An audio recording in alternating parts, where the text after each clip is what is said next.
June started in 2009 with lovely weather, and I was down in the south of France after the Cannes Film Festival, and I was on the Ondine beach where I used to go an awful lot when I was younger.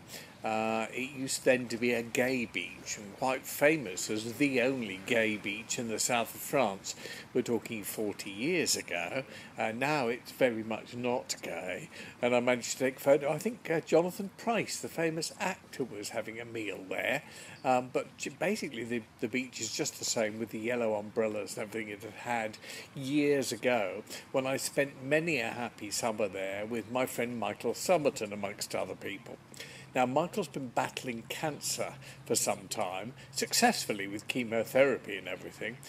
So I sent him a text saying, I'm at the Ondine beach thinking of you.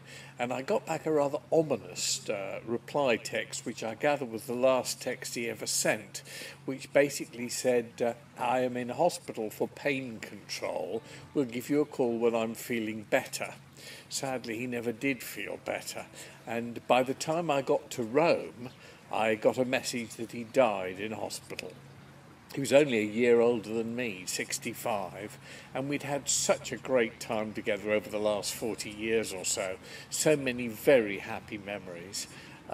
Things got even worse when I was in Rome. I had, of course, to fly back both for his cremation and then a few weeks later for his memorial.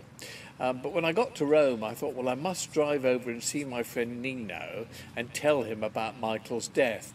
Now, you might remember last year, my friend Nino was definitely in the first stages of Alzheimer's, which is very sad because he knew he was forgetting things. He kept saying to me, this is awful, I keep forgetting everything.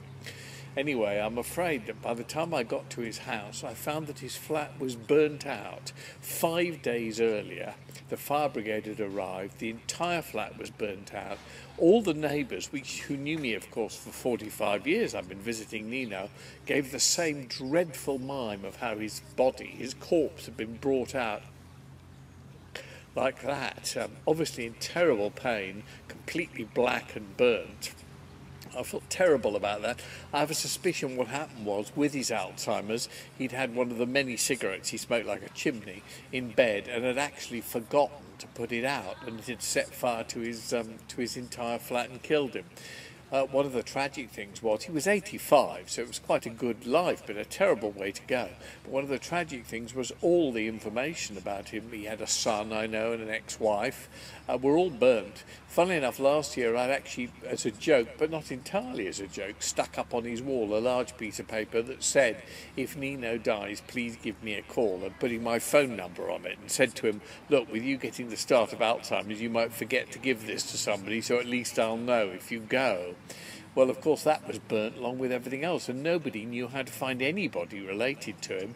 So I was the first person to find him. I tried to find his older sister, who lived in a village nearby that I knew, but couldn't actually track her down.